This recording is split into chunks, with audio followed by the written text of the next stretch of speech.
બીજલ બીજલ પહેલા તો છે ને મારા બધાને જય માતાજી. મેં વિચાર્યું નતું કે મારા આવા સરસ અહીંયા લગ્ન થશે આવું અને તે આટલી ખુશીઓ છે એવું મેં વિચાર્યું પણ નતું. ભાઈ પહેલા અમે 4 ભાઈ બહેન છે. પહેલા મારી મોટી બહેનના લગ્ન સમૂહમાં જ કર્યા હતા પણ એમાં છે ને 15 વર્ષથી મારા પપ્પા નહીં. અમારા 4 ભાઈ બહેન છે. મારા મમ્મી જો આ બધું કરીને અમને મોટા કરે છે અને તે અત્યારે 2 નાના ભાઈ છે મારા. સમૂહમાં લગ્ન થયું ને 15 વર્ષ મારા બહેનના સમૂહમાં લગ્ન થયું ને તો 15,000 રૂપિયા ભરવાની પહેલાં કીધું હતું કે તમે 15,000 રૂપિયા ભરો તો તમારું સમૂહ લગ્ન થશે. મારા બહેનના મારી મમ્મીએ ગમે તે રીતે કરીને 15,000 રૂપિયા પૈસા ભર્યા અને સમૂહમાં લગ્ન કરાવ્યા. આજે મારા લગ્નનો વાર આવ્યો. બાપુના તે મારું નામ લખાવ્યું અને જ્યારે બધું થઈ ગયું કમ્પ્લીટ ને જ્યારે પાણેતર લઈને મેં મારા પિયરમાં ગઈ ને તો મારી માના આંખમાં આંસુ હતા કે મેં પહેલાં કે 15,000 ભરીને છે ને મારા દીકરીના લગ્ન કરાવ્યા હતા અને આ બાપુએ પાણેતર હરગું એમના તરફથી આપી 1 રૂપિયો મને માગ્યો નહીં.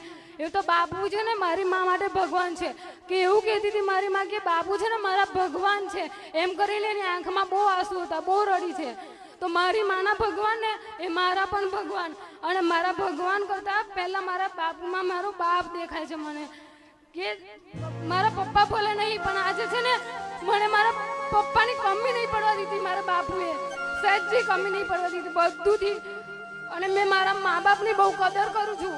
મેં છે ને અત્યારે મારા દરરોજ સવારમાં ઉઠું છું ને એક બાપ વિશે મેં એક સોંગ દરરોજ સાંભળું છું અને આજે મેં છે ને રિયલી થોડું ગાવા માંગુ છું.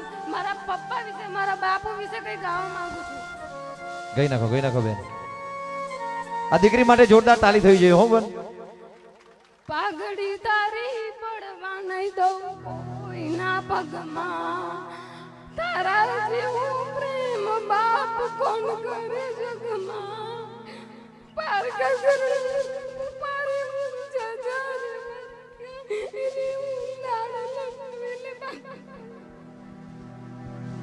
પાઘડી તારી કોઈના પગમાં નહીં પડવા દઉં યાર.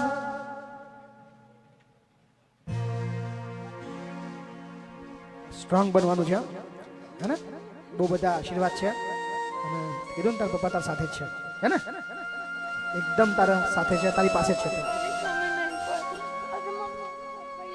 મારા પપ્પા યાદ નહીં આયા મને આજે.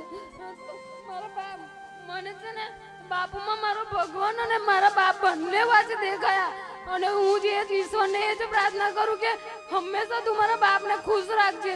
કોઈ દી એમના જીવનમાં તકલીફ ના આવે અને મારા બાપના જીવનમાં કોઈ તકલીફ આવે તો તું મને આપી દેજે પણ હંમેશા તું મારા બાપને ખુશ રાખજે. તું બહુ બધા આશીર્વાદ બેટા, બહુ બધા આશીર્વાદ. Thank you. કોઈ ચિંતા ના કરશો, તમારા બધાની સાથે જ છીએ. યસ. હલો.